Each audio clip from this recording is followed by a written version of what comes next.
All right, everybody, welcome to another session of Ignite. We're on our third session now, Powerful Language Gets Results. We're going to be talking about scripts a little bit. So we've kind of talked about our big why, how to connect with your database, and Wednesday's call, days flying by so bad. Lead gen, that's what we talked about on Wednesday, lead gen. So let me kind of open it up a little bit. If you've been in the first two sessions or you're new or you're here today, what you want to get out of today, I'd like to hear all of that stuff from you and also confirm that you are seeing the slideshow that we are on. So if you'll unmute, let me know if there's anything you want to get out of today's session. Where'd my mouse go? I kind of love technology. Oh, there we go. Maybe now we're sharing my screen. I don't know if it was quite sharing yet. Let me unmute, see if you guys have any ahas or questions from the first two sessions. And if you're new, you can unmute as well and let us know who you are.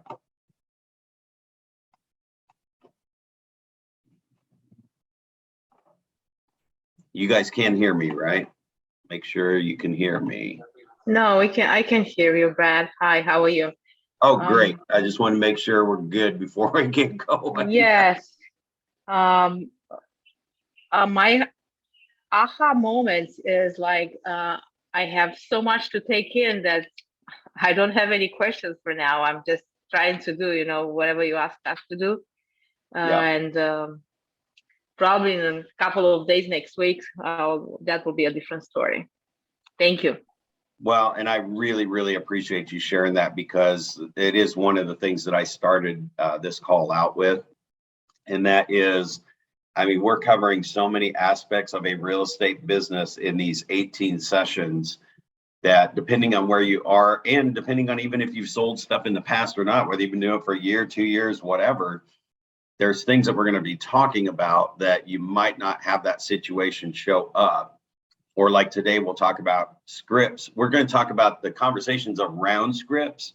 We're not practicing specific scripts, but I want to give you ways to start mastering scripts versus talking about specific scripts. Mm-hmm. However, with that being said, if anyone thinks of a situation that came up where it didn't go the way you wanted it to, and you didn't have a script and you would have said, how would you have handled this? Or what would you have said to get them to list with me that night before they listed with somebody else? Or, whatever that might be, this is the place to definitely bring that stuff up.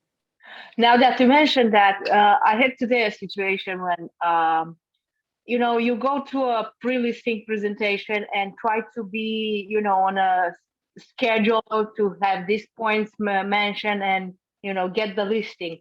And what you recommend and what will be your advice to kind of keep track with what what you plan that you're going to do there? Because, when you get in touch with people and you start speaking of different subjects, not only real estate, you kind of detract yourself from the, let's say, the path that you want to take. What will be, a strategy that keep me on track? So are you talking about at a listing appointment, keeping track, or is this a general question about just training? How do you keep track of what you need to know, or is this specific to an appointment? No, specific for the appointment. For example, let me tell you like this.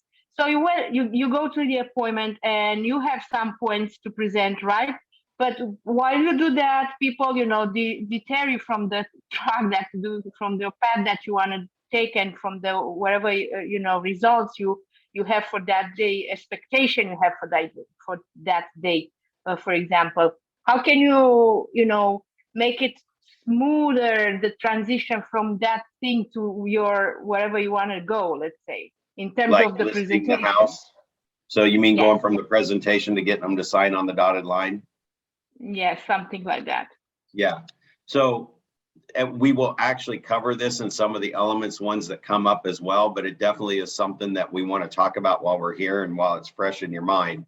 And you're going to find that in a buyer or in a seller presentation, or even the buyer consultation or presentation, When you have a new buyer and you're going through all the steps that you're going to do to benefit them on buying a house, you still want to get the buyer agency signed at the end of the day. So whether it's a buyer consultation or whether it's a listing presentation, think of them as consultations. And here's where I'm going to kind of tie this together, how important it is the way we're going through these sessions. And if you remember the very first session, I said, the best thing you can do during this Ignite is print out the booklets, skim through the booklet before today, like you would have skimmed through this booklet yesterday after our class on Wednesday or yesterday, right? You come to the class today, you make your notes, and then as soon as we get done, go back through your notes while it's fresh in your mind. Because we actually talked about the very first session, we talked about your big why. And what I said was, when you become masterful at figuring out someone's why, do you remember that from the first session? Now that I'm saying it again, right? Yes, so, yes. And this is when I said, this is one of the most powerful things you can do when you master this. So now we get to anchor that a little bit with this conversation right here, that this is why the big why is so important. Because when I get to that listing presentation, but I think of it like a consultation, and I figure out what their why is. I figure out their why by asking questions. And how you tie it together depends on what they say the questions are, because they're actually going to give you the 2 or 3 points that you want to make sure you cover in your listing presentation, versus you show up, open up the laptop, and then you just run through a PowerPoint presentation and talk the whole time about everything that you're going to do for them. When you get masterful at your seller consultations, you're going to start the consultation out by saying, so tell me what's driving this move? You know, what's causing our appointment right here today? And you may not ask this question specifically this way, and you still might. But what you're doing is you want to figure out why they have you there today. Why are they thinking about selling? Okay. And so when they answer that question, and this is stuff that they've covered in bold for like ever too, with those questions, I call them the Diana's red wagon scripts. When you go around the neighborhood and the red wagon, what do you like about living here? If you could move somewhere, where would you go? Why is that important to you? And if you could be there whenever, if time was not an issue, when would you like to be there, right? And why is that date important? So think about those questions, those why questions, and in your consultation, what brought us here today? What's starting this conversation? And let them talk. The more they talk, the more smarter you will be. And they'll talk about why they're moving, if we just need to buy a bigger house, or we want to relocate to Florida where the grandkids are, whatever that might be. And then you get to ask the next question. So let's just say they're moving from where you are right now to Florida, and they've got grandkids there. So they're relocating. So what's important about Florida and the grandkids? Well, from New Jersey clear down to Florida, it's a day-long travel. We don't get to see them as often. We'd like to live there and have Christmas there, whatever they might say. But now I'm grabbing onto that it's grandkids. They want to have Christmas with their kids at their new house in Florida, right? Are you following me so far? So I'm picking up, and they're giving me all the words that need to be in my presentation, or my consultation, we'll call it. It's more of a consultation. So anything that I'm going through on my slides, when I'm talking about pricing the home right, if I'm talking to somebody that's not pricing their home right, then I can have a conversation around, so what's important about really positioning yourself properly in the market is so that you can get it sold faster and be in Florida in time for Christmas, right? Because if you overprice your home, it's going to sit on the market. So you're talking around their points to bring that in. So the transition comes back to, I'll give you, this is a really good script you guys want to write down. I call it the hook, line, and sinker script. Hook, line, and sinker, because you're going to hook them, you're going to reel them in, and when you sink it, if they're moving, they have to sign the listing agreement. So if you don't get the listing agreement signed, you just haven't perfected this script yet. And we literally were talking about scripts today. But I call it the hook, line, and sinker script. It's just my name I gave to it. And it's really unfair to use because you're going to get the listing if they're moving. How many of you want this script for free today? right? So Not- it's basically what you just asked. What's the transition from whatever my PowerPoint is or information that we're talking about to getting the thing signed? So whatever you're going through your presentation, and we'll do a more detailed one. You actually have one in the seller presentations and all that stuff in Ignite. So download that book and kind of look through that ahead of time while this is fresh in your mind. But if I go through that stuff and I've kind of gone pricing the house right, and are you ready to have people come through the front door, and you kind of get through all that stuff, and then you're at the point where you need to transition over. Well, first of all, we go from the PowerPoint presentation, whatever the points are, bullet points that I want to hit, I will move into the market data. So what's been selling in the neighborhood, what similar homes have sold, so we can see what the activity's been. And one of the other things that I have in my listing presentation always is their net sheet. So whatever the average price is for the houses that are in their neighborhood that have sold, and the average type of house like theirs in the MLS area, those two reports, I'll have an average price and an average days on market. And this is a very simple explanation, but if you get it, you can tailor this around for a not so average house. But if I know what the average neighborhood house sells for, and let's say it's $450,000, and I'm in a 2-story, 4-bedroom with 3-car garage. So, and that average 2-story, 3-car garage home with 4 bedrooms in that MLS area is selling for about $475,000, the average out of like 15 or 16 sales. So I've got basically the neighborhood's $450,000, their house is $475,000 in a very loose general form that 70% of the time, if I'm in an average house, average condition, it's going to sell between $450,000 and $475,000. Average, on average, loosely spelled out, because in this market that we're in today, that would be the sale prices. Today, I'm probably using more of the pending and backup prices to price the property, because solds were over the last 6 months and things have gone up 20 or 30,000. And I'll finish this statement out and then write down any questions that are popping up that you have while I'm going through this, because I know this is a lot of information, but it's going to get our juices flowing. So it's a great question. So I will pull up the average and the average. So I know now it's going to sell for that. But in the current markets, I'm using more pendings and actives. And yet that is only showing me what it was listed for, not what it sold for. And if things are going for $10,000 or $20,000 over, all I know from that information is that's the price. If I've got 10 pending offers for 4-bedroom, 2 stories with 3-car garages in the MLS area, and 2 of those are in the neighborhood and they're the same type of house, those asking prices are the price that we have to probably start at, whatever that average price is. And if it's an average house, that's probably where we're going to start the pricing. And we might even be able to go higher based on if they had multiple offers.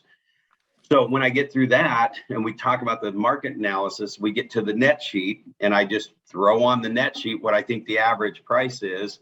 I would have gotten their payoff information, because, and you'll actually have an intake form in one of our sessions coming up when we do the more how to in your business every day class, because right now we're just on the growing your business. When we get to the how to, you guys will see an intake form that I use where I go through and get their name, address, phone number. Then I get all the information about their house. And then I ask them, what's your mortgage payoff? Do you know about what you owe on your mortgage? Because I have to be able to bring a net sheet with me to that listing presentation so I can talk about what they're going to walk away with, not what they should price their house at. And so I can change that conversation over to like one of the easy ones. This isn't the big super secret bonus one. This is just a regular script. Is if you sold your house today and you got a check for it. So this is that $450,000 home example. And I said, and I gave you a check. I just wrote you a check and gave it to you, and you're done. You don't have to do anything else with the house. What does that amount need to be? And most of the sellers will answer something like, well, I want to give my house away and I want to do all that stuff, so I want $450,000.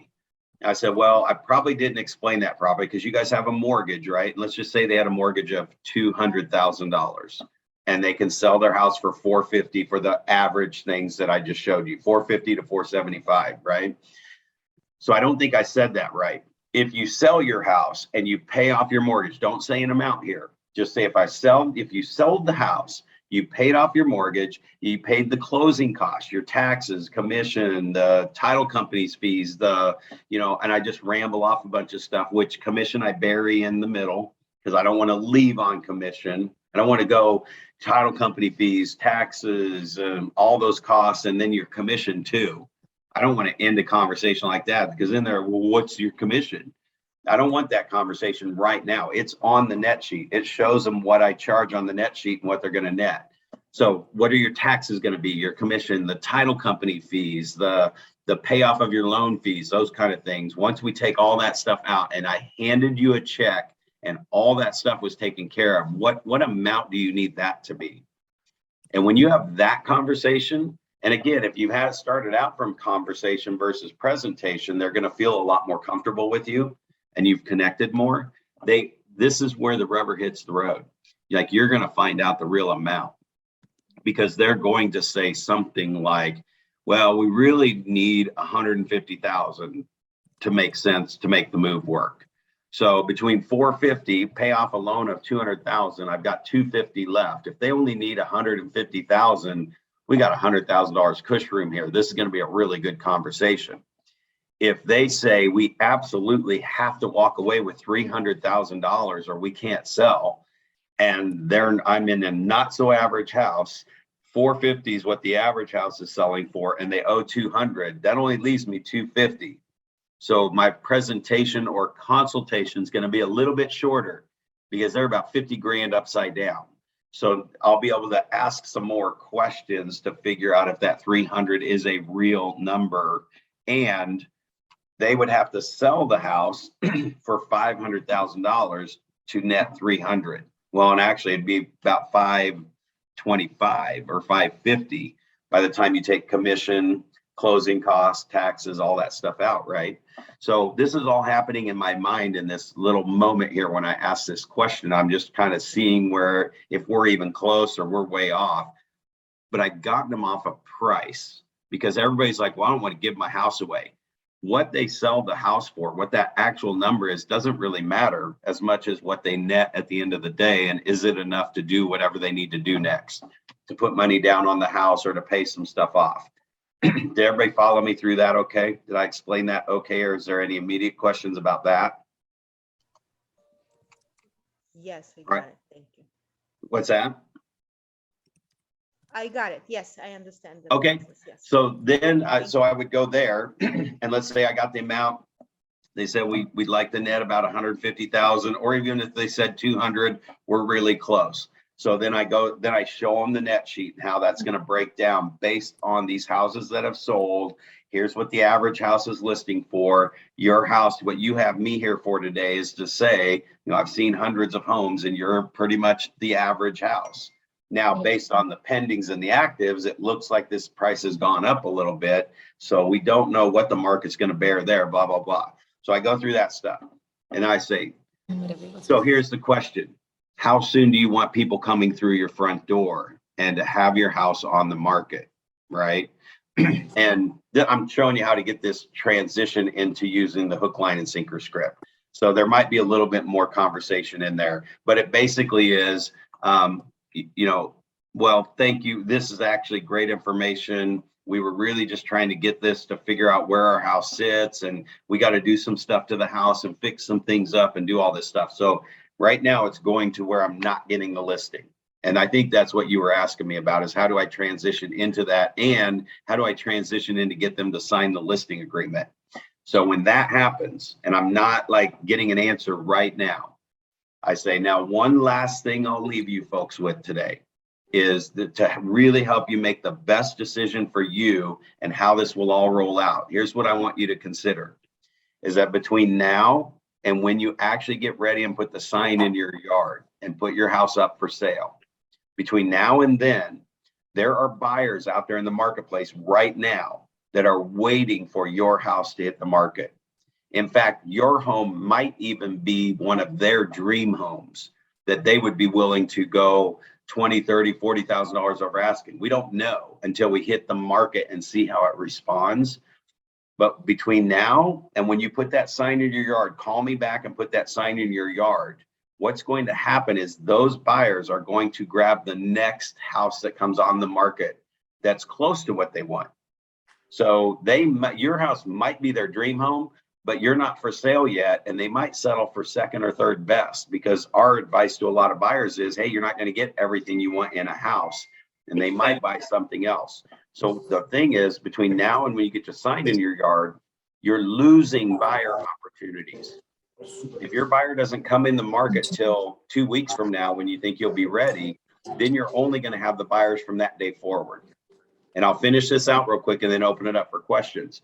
So between now, what most people are concerned about is, if I leave here tonight and put a sign in your yard and put you on the market tonight, if one of those buyers are out there and they jumped on your house, that'd be great. But what I bet you're worried about is, if I called you tomorrow morning and said, hey, I've got offers on your house, they're asking price, let's just say they're 5,000 under asking price, or 10,000, 20,000 under your asking price, and they want to be in the house in 1 week.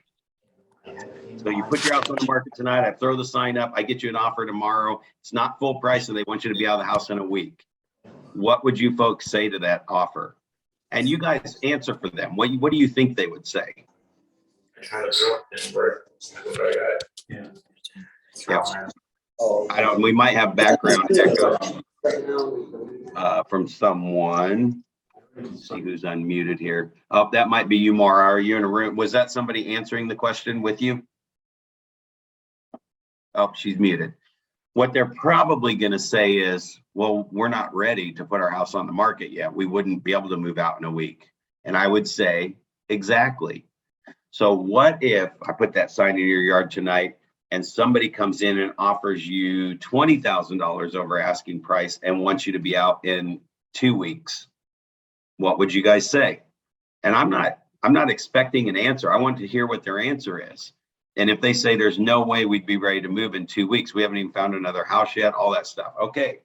So what if somebody comes in and offers you $10,000, $20,000, $30,000 over asking price, and they say, I haven't even put my house on the market yet. I'm month to month and whatever. I've got the cash. I've got a situation covered. I would wait for you to get ready for move. So whether that's a month, 2 months, I'm flexible. So if they came in, if you got a buyer to tomorrow morning over asking price, and they'd wait for you to find your situation out, what do you think about that? And what are they going to say? That would be ideal. Well, so between now and when you put the sign in the yard, if that person's out there and they buy another house, you don't get them. You don't get to go back to any of the buyers between now and then to get them back. You're only going to have that buyer if they exist from when you were thinking about putting your house live to down the road. So that may sound kind of harsh, and it doesn't. Actually, let me ask you guys, and you can type in the chat box. Do you think that sounded pushy at all? I mean, all I was doing was asking questions. Do you think that sounds like a pushy, annoying salesperson? Or was it somebody just asking questions and giving information? Go ahead. No, I think it was pertinent questions. Yes, I think they were very, pointing. Yeah. And so in that consultation, all I'm doing is finding out their side. I'm not there to try and convince them to do business with me.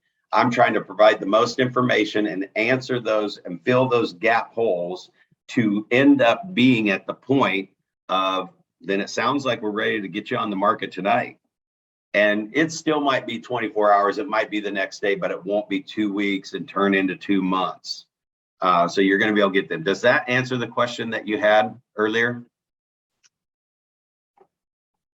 Yes, it does. Great. Yes, thank you. So actually, and with that being said, I'm going to jump into the actual slideshow today because it actually covers exactly what we were just talking about. So remember, we talked about growing your business and running your business. So we're going to have some more run your business stuff that's going to show up when we get into elements. But today's session actually covers all of these topics, the lead generating for buyers and sellers, the seller listing presentation, because it's all scripts around these things, showing them houses. scripts around showing them houses to get them to drive by the properties the minute they hit the market versus you having to go meet them on a weekend and throw them in your car and go drive by 5 properties. You're never going to catch anything in this market. They have to be scripted and trained to go drive by the house the minute you send the link out to them, and they need to know how to get a hold of you, call you, and set that one up for a showing if they like it. Many buyers will actually send you a list. Hey, we found 5 that look really good. And in a script, in the showing houses scripts, because we're not we're not covering actual scripts, but I want to cover them while we're talking about these things so you can relate how these topics will fit. For buyers, if they say, hey, we found 5 that look really, really nice, I will tell you that if you're working with me, this is just how Brad Korn does it, is I say, have you driven by all 5 of them yet? And if you ask that question, if you guys have gone out and shown a buyer and took them by 3 or 4 houses on a Saturday, if you would have said, have you driven by them yet? They would say, well, no, we haven't driven by all of them. Well, we haven't really driven by them. They just look really good. And I know we got to move fast. And we have already trained them in our consultation. One of our scripts is what we're going to do is we're going to get you properties the minute they hit the market through the same system that the real estate agents use. Quit using those other websites. We're going to get them to you faster, and we're going to get them to you the minute they go live. So you're going to be literally one of the first people to know about this house. If it looks good on the email, drive by that sucker as fast as you can. Even if you're at work and you get a lunch break, take your lunch break and drive by it and see if it looks like the list. Now, what's going to happen, the next 5 or 10 properties that I send you that look good on email, if you drive by all 10 of those, you will not even want to see 8 of them. I've been doing this for a long time. And last thing I want to do is take you through 8 or 10 houses when I know 8 of them you won't even want to go in when we pull up front. That's how we help you eliminate that and go look at the houses that are the hottest and that are most likely houses you're going to buy.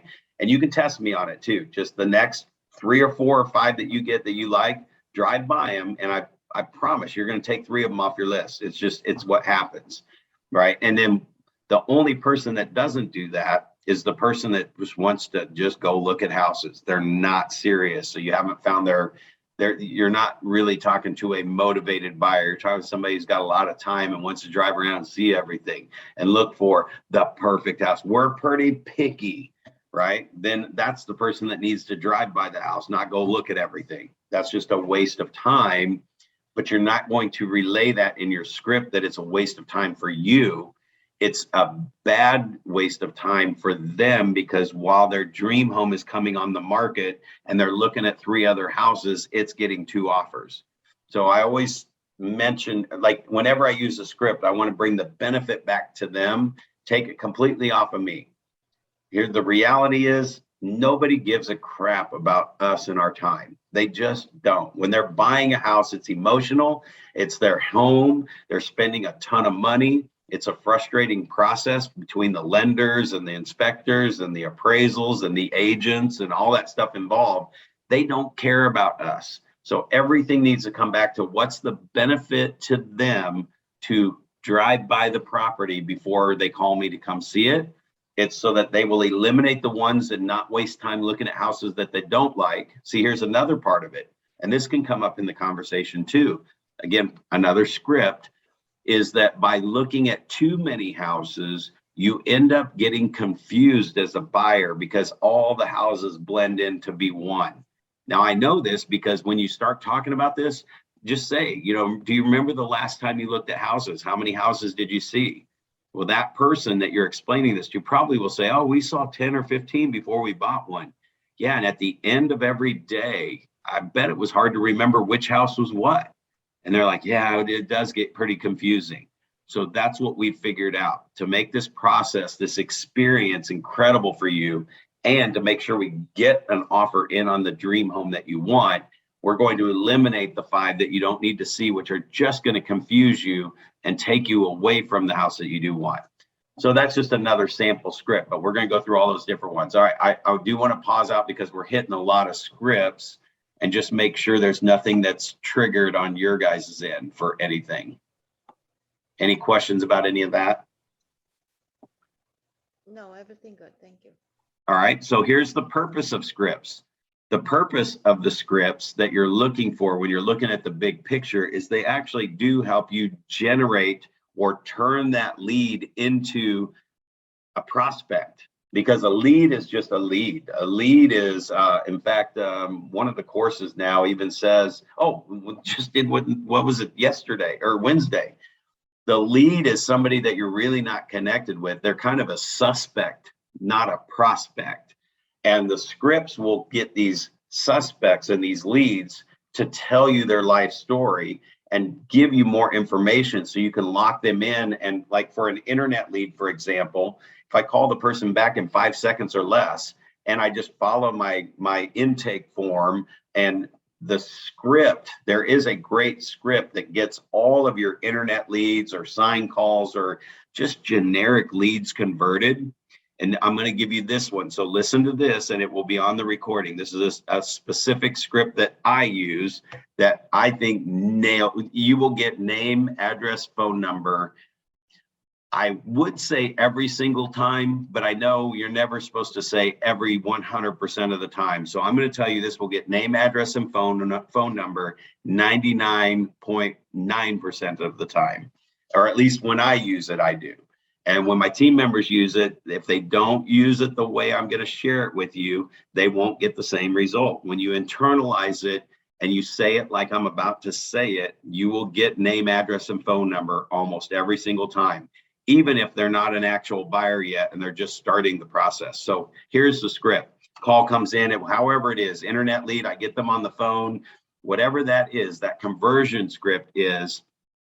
Say, listen, are you moving right now, or just starting the process, just looking, just whatever? So this first part of getting into the conversation is to ask questions. Tell me about the process. Where are you in the process? Oh, we're just starting. We haven't even gotten pre-approved yet. Okay, that could be one of the answers. Or we've been looking for a while. We're missing things. That could be one of the answers. But I get that conversation started.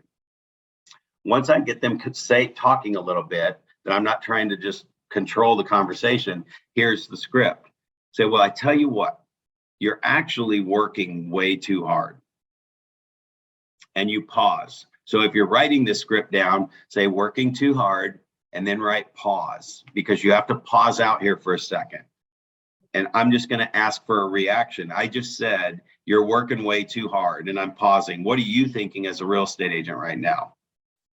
What's the immediate thing that popped in your head when I said that?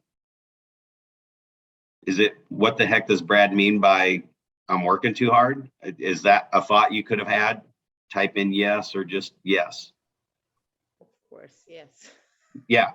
And this is what the buyers do. And every time I share this, the agents are like, well, what do you mean working way too hard? Exactly. That's exactly what the buyer is going to say in their head subconsciously.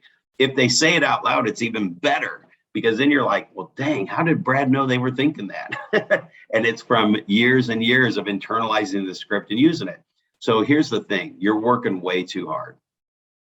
What I mean by that is you're out there searching around on websites. You're finding properties here, finding properties there. You're driving by properties and seeing signs. The reality is you're looking at the leftovers. If you're finding something on a website today, and have you ever called on some of these properties on the website and they're sold? I mean, all you're doing is confirming exactly what they've already experienced. It's like, yeah, they're always under contract or sold. Exactly. If you drive by a sign or go by an open house, if that thing came on the market a couple of days ago, it's probably already under contract, right? So you're working way too hard. You're looking at all the leftovers. Here's what I can offer you. This is free, by the way. I put you on our instant notification program. Our instant notification program will notify you of the properties you're looking for in your price range the minute they go live.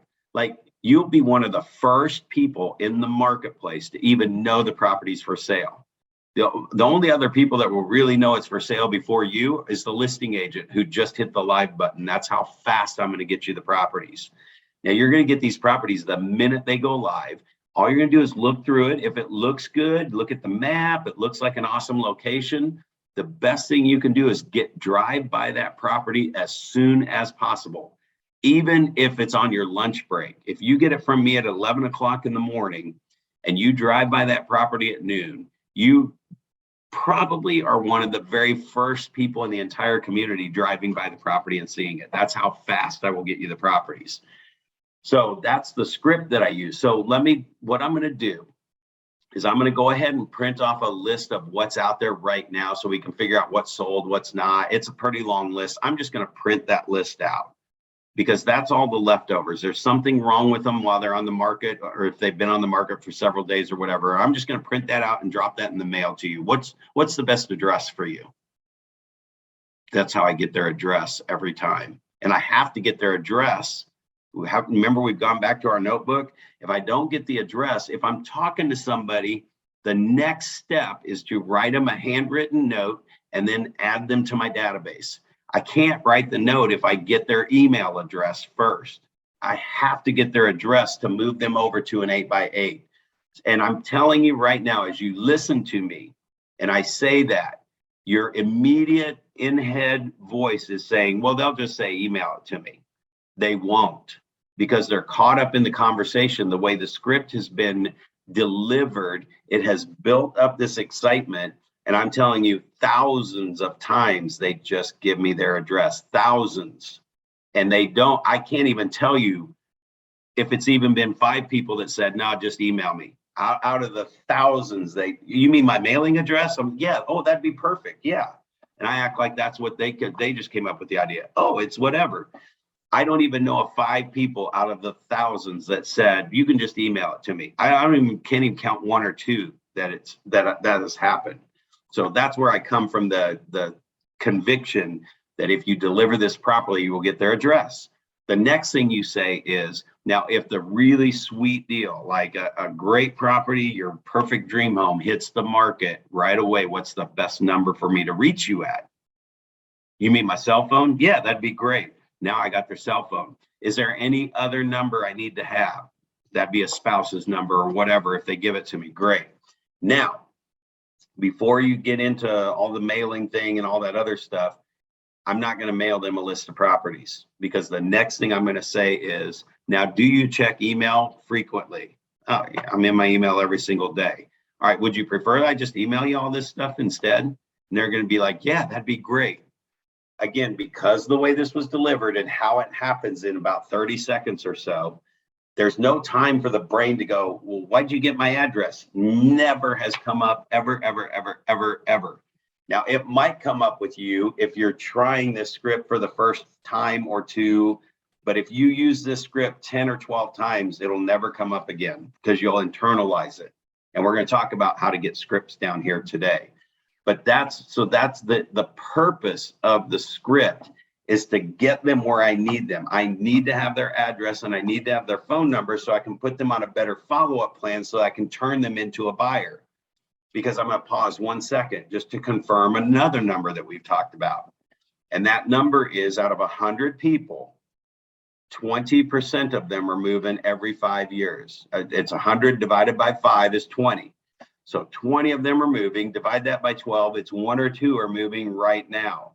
So for the next 100 people that I use this script on, 98 of them are not moving right now. But I have to have their address and phone number to put them on an 8x8, because I've connected with them and provided value that they will turn into a buyer next month and the month after that and the month after that.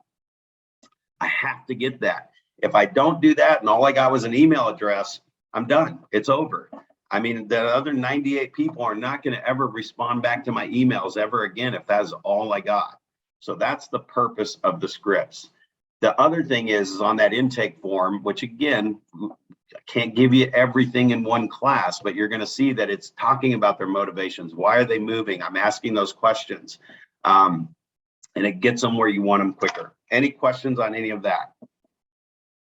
Is this good stuff? Are you loving what you're hearing? Yes, it is amazing. Yes, I am so much. I have a question. Yes. I kind of break it out when you said how you get their address. Could you please repeat that part? The other two, I'm sorry. Which part of it? The first, when you got their address. Oh, yeah. So we have our instant notification program that we're going to get your properties the minute they hit the market. You're going to get them so fast, you drive by your lunch, blah, blah, blah, blah, blah. So I get through that. And then I say, so what I will do is I'm going to go ahead and print off a list of what's out there right now. Now, those are the leftovers that I mentioned earlier. It's part of the script at the very beginning. Those are the leftovers. So, and the ones that are on the website and all that stuff, I'm going to check, see if they're for sale, not for sale, all that stuff. I'm just going to print that list out because they really, there's a reason why those are on the market or they're not available. So where's the best place for me to drop that in the mail to you at? And they almost always will say, you mean my mailing address? And you'll go, yeah, that's perfect. That'll work. And I write down their address. So there's a couple. Yep, got it. Cool. So that's the purpose of the scripts. It really does help you. And you can see here, the samples that we're looking at is a question. Did you find everything you were looking for if you're showing a house? Or I see you're admiring the TV. Are you looking for the big game for the big game this weekend? And I'll tell you if they need the wall or the house with the big wall or whatever. It's a lot of questions, okay? Open houses, I like the middle one. Go ahead and look around and let me know if I can help you. That's usually what I do at open houses. I don't hammer them at the front door with filling out a form. However, I do kind of get to them if I can. And again, depends. If I'm going to have like 100 people through my open house in an hour, I'm going to have to figure out a different way to capture their information, because the purpose of the open house is to get their address so I can write them a note and thank them for coming to the open house. If I don't do that and I just have people powering through, honestly, I'm just taking a stab at the dark that I'm going to get one person to work with. And if I had 100 people through the open house, I actually have 100 sales in front of me right now. So I'm not focused on the immediate activity of just getting 1 or 2 buyers and being okay with that from an open house. I want the information from all 100 people that came through, because 100 of them are moving in the next 5 years. So that's just the mind shift difference of where the power of the scripts really come from. So I want to get everyone's information, and sometimes it's a challenge. You got to figure out how to do that. So we've already been kind of talking about just removing your limiting beliefs. It's really just what you don't know, you don't know about real estate yet. As you are in real estate longer and you do more transactions and you hear more scripts and you actually use the scripts and they don't get the result that you wanted, and then you tweak one word or tweak one question and you just ask it a little differently, internalize it better, and then it starts working. That's what you guys are experiencing today. So the limiting beliefs is just the benefit of using the scripts is it gets them to the finish line of where you want them to ultimately be. That hook, line, and sinker script gets them to sign the listing agreement. That's what I'm sitting at the table for, is to get the listing agreement signed. So the scripts will have, that script will help me get it signed if they're moving.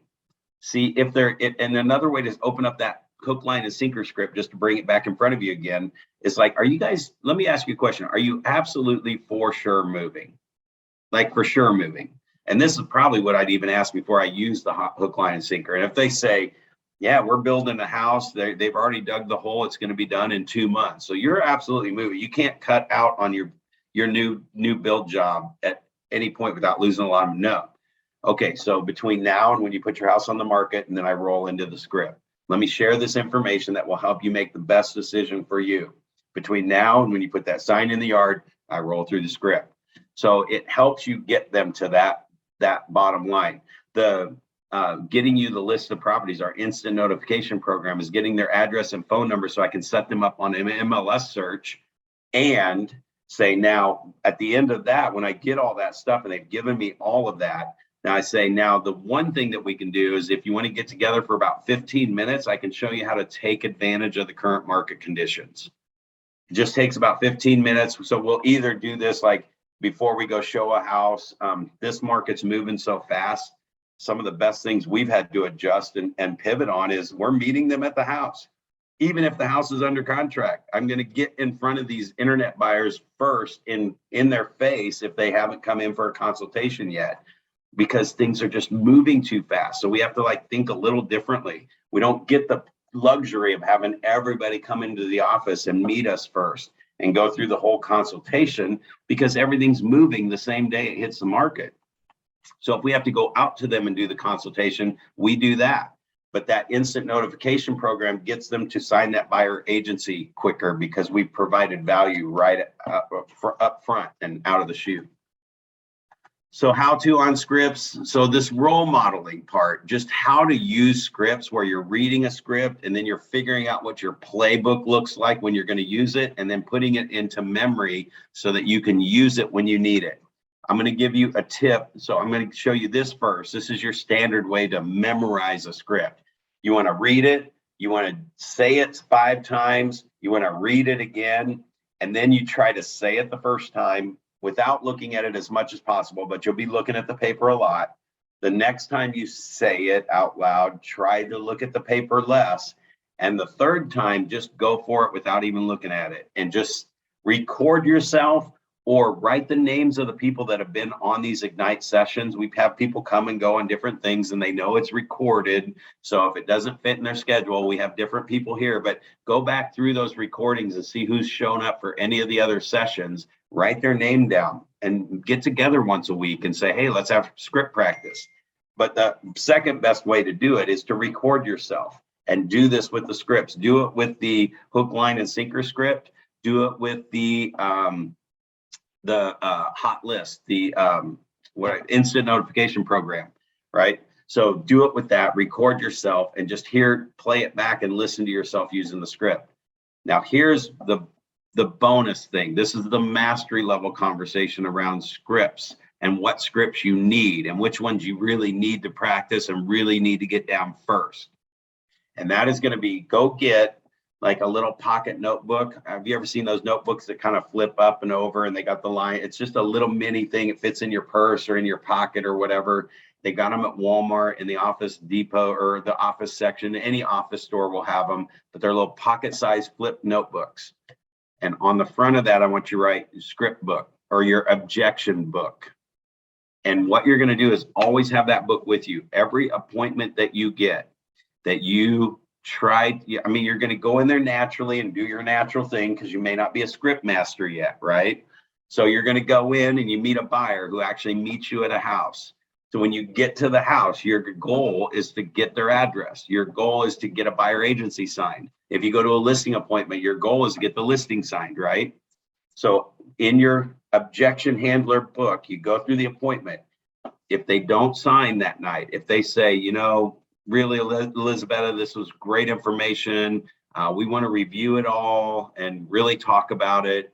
And you're nice and you say, okay, well, I'll be available for you. I mean, that's natural, what we would do. And you're going to leave. As soon as you get out in your car, open up your objection book. What did they just say to get you out of the house without the listing agreement? Right? If you Pop-Tart and you run out and go show a buyer a house, you want to get a buyer agency signed so that you can actually sell them a house. Then as soon as you leave that appointment, if they didn't sign a buyer agency, you pull it out and you say, hey, we got this document. This allows us to look out for your best interest, however you say it.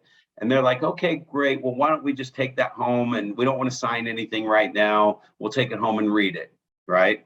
So as soon as you get in your car, you open your little objection book up and you write down, well, we didn't want to sign anything now. We're going to read through it.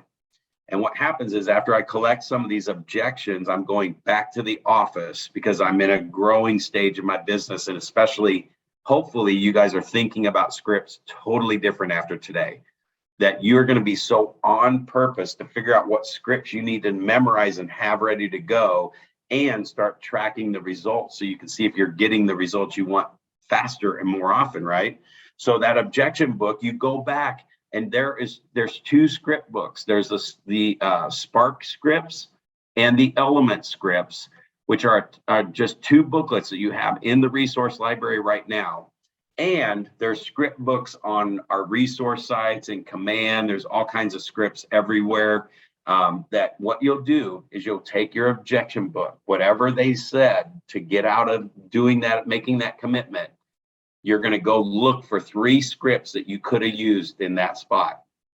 So you get to find the scripts and go read it and go, I don't think I can, that one's not me. Find 3 though. You got to find 3 that you could use or would use or try to use. And the next time you get in that situation, it's documented in your objection handler book and you've got the scripts right there. Not so much that you'll have it out flipping through it while they're doing it, But if you're reviewing that all the time and adding to it, or you hear a good script for something and you look through your objection book and add that one in there, you're starting to internalize the script. Then you can come back and read those scripts, read them, then try and say it, read it 5 times, and then read it again, and then say it once with reading it, then say it again without looking at it as much, and then say it again without doing it. And pretty soon you internalize all those scripts. How many of you are thinking about scripts a little differently as of today? Just a little bit? So on this one, the script play practice, like I was saying before, find people in your office that really truly want to do script practicing. And it's rare, believe me, there's a lot of people that don't understand the power of scripts at the level I've shared with you today. Now, there's nothing about today that I'm saying memorize these 10 scripts and you're looking at them going, these are canned, these are not me, these are whatever. What we've been having a conversation around is why scripts are important, and you get to internalize them and make them yours. That's the importance of the script, not so much the words that are in the script. Until you figure out what that internalization looks like, and until you figure out what result you get from it, the words are already there for you to use. So you can use a script right off the piece of paper, and you're going to get better results than if you don't. Because in the MREA, like Gary says, there's models that work, that follow. These scripts that they share at KW have been used by hundreds of agents, and they've tracked the results. You don't start changing the model until you've done the model. Once you've done the model multiple times and it's not getting what you want, then you can start tweaking it to get the result that you're looking for. So grab somebody and have you guys switch back and forth, where somebody just role plays with you on these scripts. And if you have your own objection handler book with 3 scripts in there that you personally picked out, then you're going to get a ton of stuff out of the scripts. But just spend 15 minutes each way going back and forth. You could do this on Zoom, you could do it on the phone, and record your scripts. If you don't have a script partner, or even if you do, record them and listen back. I'm going to say one other thing that I've done is I record myself. I turn on the recording if I go to a buyer consultation or a listing presentation. Now, I did this for probably 5 years, and I recorded them for my own use. So if legally you feel like you need to disclose your recording, do that. I did not, because I wasn't using it for anything other than to hear what questions they asked, and I would write those down, because those are the most common questions that buyers and sellers were asking. And then I'd go to my objection book and figure out what I wrote down, and those were the scripts that I needed to memorize. Then I deleted the call. It was really for my own training purposes, so that's why I recorded it that way. But if you feel like you need to disclose, and just say, hey, I like to keep track of anything we talk about today so I have all the details and I don't miss anything. I mean, you can say that too. That's not how I did it, though. It might have been the way I should have done it. Who knows? So anyway, that brings us towards the end of the call for our ahas. And when you're thinking about that, I mean, I really want to hit on this, because how are you thinking about scripts now? How do you feel about scripts now that you might feel a little differently than you did before today's call? What actions are you seeing from today's call that you're going to take? And what tools are you going to use that I may have mentioned in this call today that are going to help you get the scripts down? So this is where I want to open it up to you to share your ahas on any of those things, how you feel about them, how you thinking about them, how you're going to apply them, and what tools you're going to go to and use. And in the meantime, I'm going to throw the survey up here so you can actually let us know how today's class went. Anything you want to share on anything I've talked about today, or how do you feel about scripts?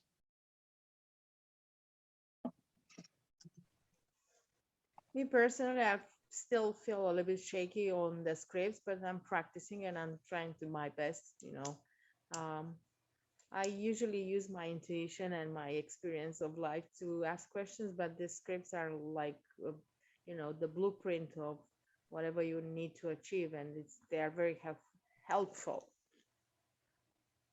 Exactly. So that's great. So I love what you said, though. It's like there's a lot of scripts to memorize, but there really is not. You're going to have pretty much 5 or 6 objections that show up regularly. And as you create that objection handler book and you go research, and this is like putting back into your business, this is growing your business, going back and finding those few scripts, 2 or 3 more scripts that you could have used in place of that. And as you review those, if you're recording your calls and recording your script practice, you're going to start internalizing them faster. And then those just come out like nothing. I mean, the scripts I shared with you today, I've been using those for 20 years. And I might have tweaked a word here or tweaked a word there, but ultimately they get the results that I want, and they get the message and get the client to do what I really want them to do. And what happens is if I hear a great script, it's awesome, and I go out and use it and I don't get the result I wanted, then I'm tracking that. I don't necessarily scrap the script on the first deal it doesn't go well. I internalize it and use it enough. And if I'm still not getting the consistent result that I want, sometimes I just tweak one word in it and it's like, boom, it works. Like, for example, the word take advantage of the current market conditions. Man, that one has been placed into a lot of my scripts. You know, so we're going to send you a list of the properties that are hitting the market as soon as they hit the market. And we're going to show you how to take advantage of the current market conditions. So there's actually a script to get the buyer agency signed. The buyer agency is sitting on the table. The paper's all there to be filled out. So this form allows me to look out for your best interest. In fact, it helps us help you take advantage of the current market conditions. Could you see how that would be a benefit for you? I didn't say sign the form and I can do that. Could you see how that would be a benefit to have somebody looking out for your best interest? What are they going to say 99% of the time? Oh my God, yes. It's like, great, this form allows me to do that. Here's your paper, press hard, 3 copies. That was the old days when we had carbon copies. But so it's internalizing those scripts and using them where they get the results. And that one will work for you a lot. So thank you for sharing that. Anything else before we tune out for the day? All right. Well, it looks like we have accomplished another Ignite. We're 3 in. Oh, did you have something to add, Elizabetta? No, I was just saying thank you so much. That was great. Thank you. You betcha. So we're 3 in with 15 more to go. Hang tight. Put this on your calendar, and we're going to keep doing these classes at this level. So definitely click the survey. Let the office know what you thought of today, and I will see you on Monday. Yes, thank you. Yes, have a great weekend. You bet. You too.